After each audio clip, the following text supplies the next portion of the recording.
Alright, para sa last episode ng interview natin featuring Futura Monte, gusto natin malaman why is Futura a condo of choice. Gusto natin malaman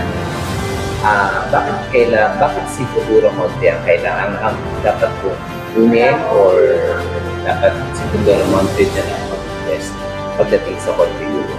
So, syempre, hindi gusto natin yung malaman from the resource speaker, our very own Saray.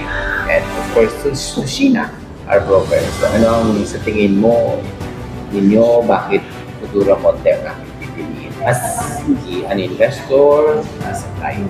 Yes.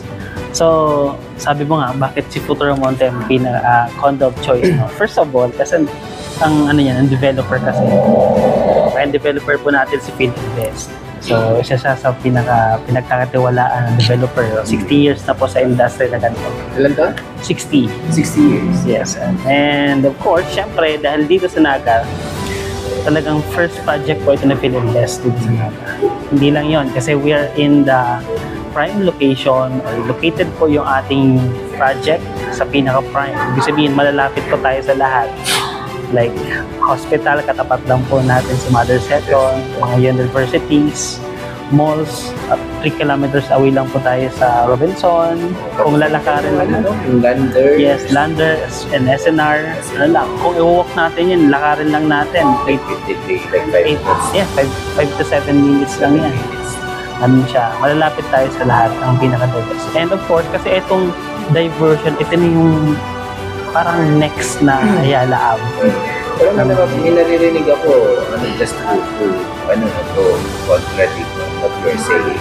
Kasi may mga ibang condominium. Siyempre gusto kong ginto ko na si Futura. Just to be fair also with that, kasi meron akong naririnig na 3GC structure na tinatayo. So how do you combat or how do you interact or how do you paano ba natin sabihin?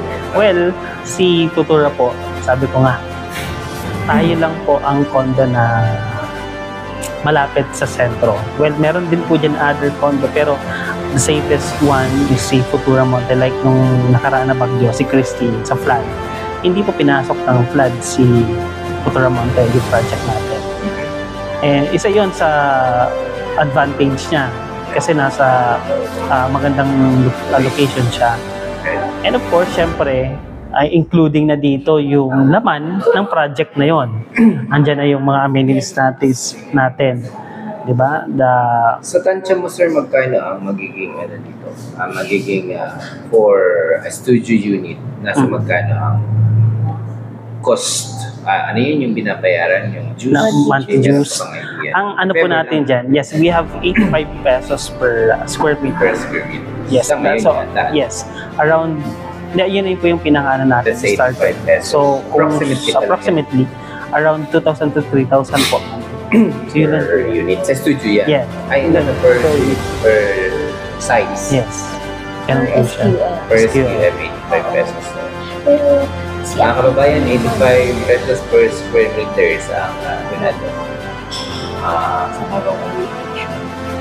juice. Pero approximate pa man lang. Approximate.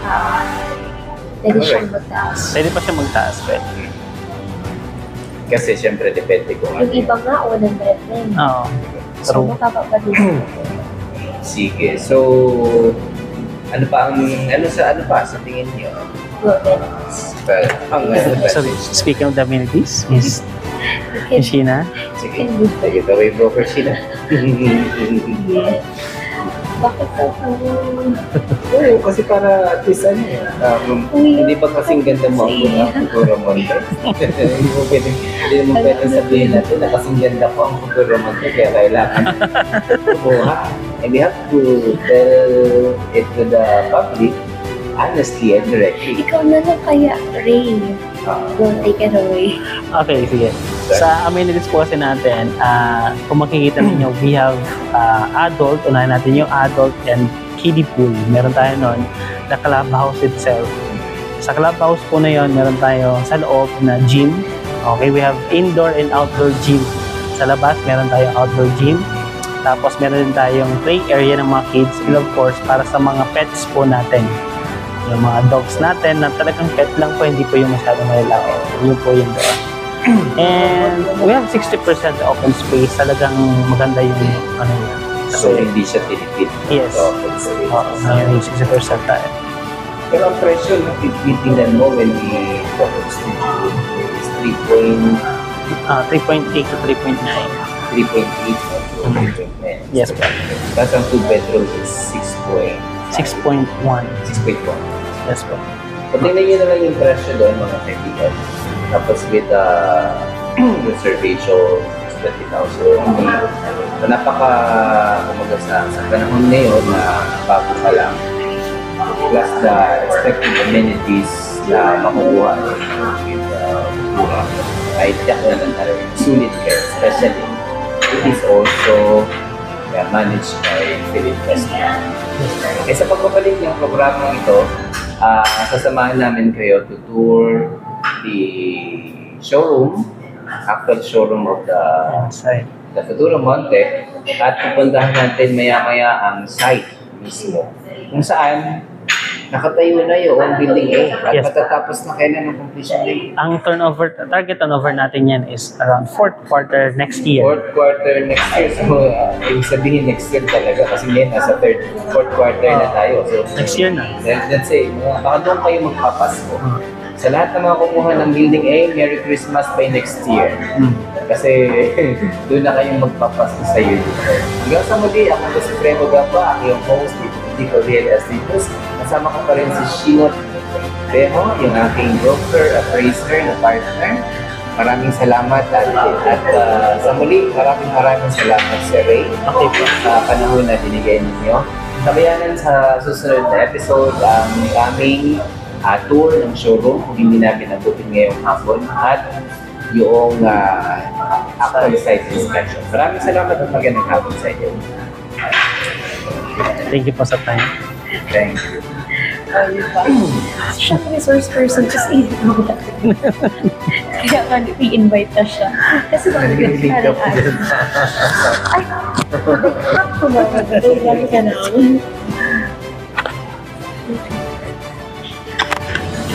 Sige na.